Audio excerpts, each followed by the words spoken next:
naa ci ñëw incha allah. On va faire large fenêtre. incha allah. Merci beaucoup Oustaz. Pape Manta. oui à 9h50 ñu dugg ci rubrique sport ak éliminatoire mondial 2026 bi le Sénégal daal di dominer la Mauritanie donc ñu qualifié nañu pour la coupe du monde dañuy dem Amérique. oui dañuy dem Amérique en tout cas mu nekk nag démb foofu ci stade Maître Abdoulaye Wade ci diwaanu Diamniadio prestation bu am solo bi nga xam ne équipe nationale def na ko ci seen diggante ak Mauritanie soxaloon nag dernière journée éliminatoire mondial 2026 ci États-Unis Mexique ak Canada. Sénégal nag kon jël kon première ci groupe B bi nga xam ne foofu la nekkoon am 24 points tey jëlee nag Yacine booy xool bilan Sénégal ci biir éliminatoire 7 victoires la 3 matchs nuls ak am 19 buts yoo xam ne Sénégal dugal na ko démb nag 4 la gagné ñi di waa kon Mauritanie mu nekk prestation bu am solo bi nga xam ne Sénégal da koy permettre mu nag dem 3e fois d'affilée ci coupe du monde bi nag mooy seen ñeenteelu kon yoon. Sans plus tarder dañuy nag déglu réaction yenn ci joueurs mais buteurs yi nga xam ne nekkoon na Iliman Ndiaye Habib Diallo ak le Sadio Mané bi nga xam ne def na ab doublé ci micro kii di Soxna Fall ak El Hadj Diène mi nga xam ne assisté woon nañ boobu la jogante. Content, ça fait longtemps que j'avais pas marqué, surtout devant le public sénégalais. Et voilà, merci à eux pour leur support toujours. On va dire une troisième qualification consécutive. Vous faites partie du groupe, ça fait quoi? Non, on est très content. Moi, quand j'avais fait ma première Coupe du Monde, j'avais pas fait les qualifications. Mais là, je fais partie de ce groupe qui a amené le Sénégal à la prochaine Coupe du Monde et ça me fait vraiment plaisir. Donc voilà, on est fiers de nous. Pardon? Un bilan qu'on tirait de ces éliminatoires, on va dire, le bilan. Je pense que c'est un bon bilan. On n'a pas eu de défaite. On n'a pas eu de défaite. Voilà, premier du groupe, qualifié, donc voilà, on est très contents. C'est une fierté pour nous, surtout pour notre pays. Le Sénégal, c'est une fierté. On travaille dur pour ça. Quand on est un footballeur, j'ai une Coupe du Monde, c'est un rêve. Nul au Ludo. Quand on joue au Ludo, c'est plus nul. Je monte les scores. Plus nul. Je monte les scores. Je monte les scores. Non, voilà, c'est une fierté. Et bon, voilà, maintenant, comme faut bien la préparer maintenant la Coupe du Monde. D'abord, il y a la CAN, après, il y a la Coupe du Monde. Voilà, c'est juste une fierté. Je pense que c'est toujours important de se qualifier, surtout un pays comme le Sénégal. C'est un pays de football, donc je pense que tey bu ñu qualifié woon yéen sa doo leen kontaan tey di ngeen yàqate stade bi yëpp en tout ce qui est sûr on est content d'être qualifié. Salut, c'est Marc. 49 buts en sélection. Bon, en tout cas, merci.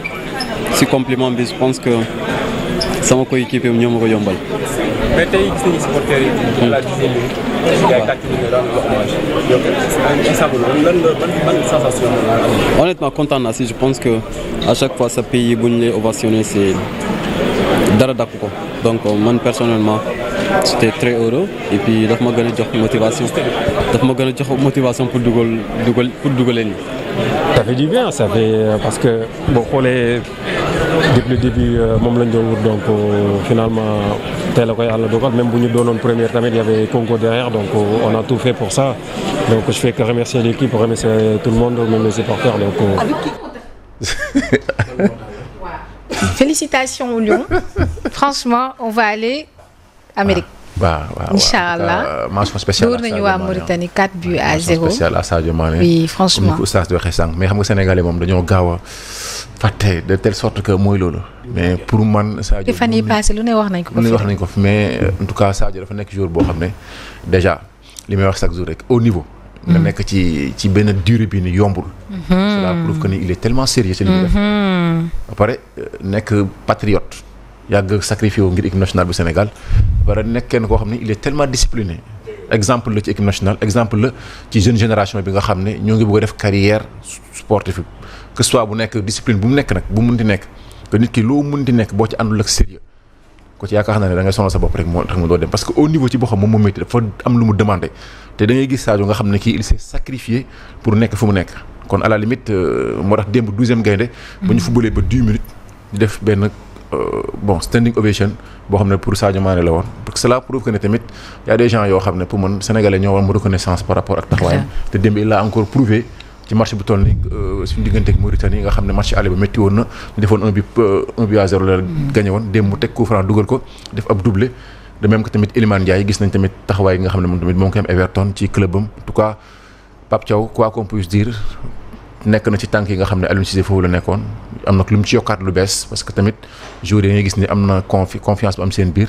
am na tamit entente bu am seen biir ci noonu sax Yacine nañ ci teewlu tamit quelques réactions à l'image de Idrissa Gana Gueye mi nga xam ne moom jot na am tamit 5e sélection équipe nationale Pathé Ciss Krépin Diatta ak Yaya Diouf gannaaw ba match bi jeexee ak tamit seen taxawaay ci coupe du monde parce que tamit Sénégal demul coupe du monde rek ngi xoole bu ñu am nag taxawaay ga mucc ayib buñ ci noppee tamit CAN bi tamit moo ngi waajal foofu ca Maroc ñu teewlu seen kàddu ba tey ak Soxna Fall ak El Hadj Diène. On est fiers, on est très fiers. Franchement, c'était l'objectif, c'était pas facile. Maintenant, on a assuré la qualification et c'est le principal. C'était pas facile. Franchement, on sait que c'était pas facile. Maintenant, on a un groupe avec des anciens, des jeunes, et les anciens ils tirent tous les jeunes vers le haut. On le voit sur le terrain, tout le monde prend du plaisir. Et quand on est comme ça, on est très dur à battre.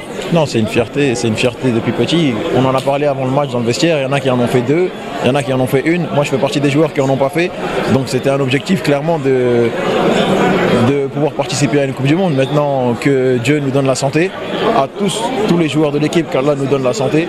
Et Inch'Allah, on ira là-bas tous en bonne santé pour faire des grandes choses, Inch'Allah. ci àdduna bi di leen waa gis nañ seen ñaan gis nañ seen taxawaay aussi si seen équipe si seen ay joueurs di leen wax kontaan nañ trop tey voilà jël nañu victoire boo xam ne moom moo ñu yóbbu Coupe du Monde pour la 3e fois d'affilée di gis nga joueurs yi ñëpp kontaan nañu et je pense que ñun ñëpp def nañu liggéey boo xam ne moom moo waral tey ñi jël qualification bi métti woon na benn moment voilà nekkoon nañu 3e mais tey boo xoolee sur les 5 derniers matchs 5 victoires lañu def cela veut dire que aussi ñun ñëpp joxe nañu lu ñu war a joxe tey moom mun naa ne di jaajëfal Sénégalais yëpp di leen wax merci beaucoup.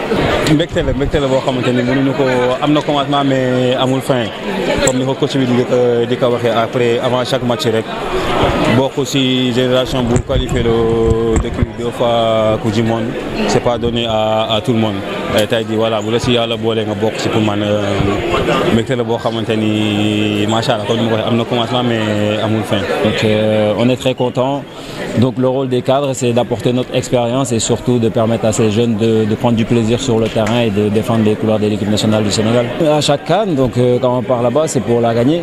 Mais dañuy ñaan Yàlla aussi mu may ñu qui nous donne la santé et la force d'y arriver, déjà d'arriver à cette CAN en bonne santé et Inch'Allah d'essayer de tout faire pour la gagner. Merci à vous. C'est mieux d'avoir la qualif bien avant, mais en fin de compte de l'avoir ici, c'est vraiment un vrai bonheur. En plus, on a fait un gros match collectivement. Il y a eu des buts, on a, je pense, fait un très bon match. Donc, je pense qu'on pouvait pas rêver mieux. Tous les uns les autres, on prend du plaisir à venir ici, travailler pour rendre fier le peuple sénégalais. Donc voilà, quand on vit des soirées comme celle-ci, on peut que être fier d'être ici. Oui, yes.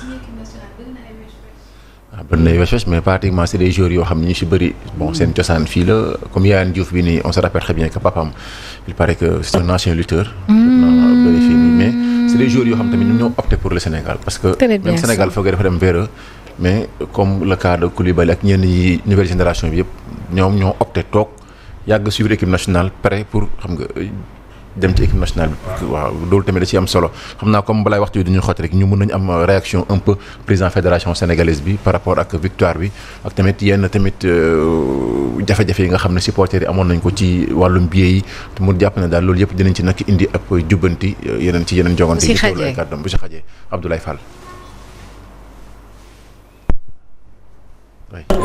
waaw xanaa di ci am mbégte bu rëy rek parce que niñ ko amee macha allah vraiment wane nañ ni équipe bi am na doole parce que am yenn victoire yi à l'extérieur amaat ko au Sénégal je pense que gëj nañ am victoire yu mel nii te encaissé wuñ et ñu ci féliciter Lions yi ci prestation bi ñu def mais aussi di ci féliciter seen entraîneur bi liggéey bi mu def vraiment macha allah mais di remercier aussi seen staff technique bi yëpp.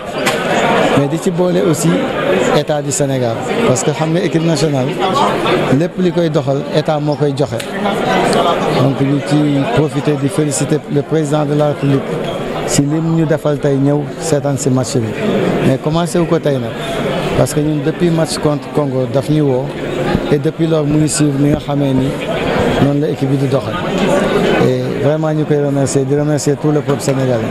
waaw xam nga ñun dañu jël service yàggul 2 septembre lañu jël service 2 ou 3 jours après ñu organiser benn match contre le Soudan gis nga depuis lors tooguñu dem nañ fi Congo après dem fi Sud Soudan bon match bi aussi xam nga par rapport ak li amoon il fallait ñu changer indi lu bees mooy le système de ticketing en ligne ak accréditation yi voilà mais xam nga loo gis rek mënoo tëb mu mel ni nga bëgg am na ci ay rëq-rëq mais dinañ évaluer et puis après comme temps yi am nañ temps bu bare dinañ jéem a évaluer ko bu baax boole ci ñëpp ci waxtaan bi lu ñu ci war a changer ñu changer ko incha allah.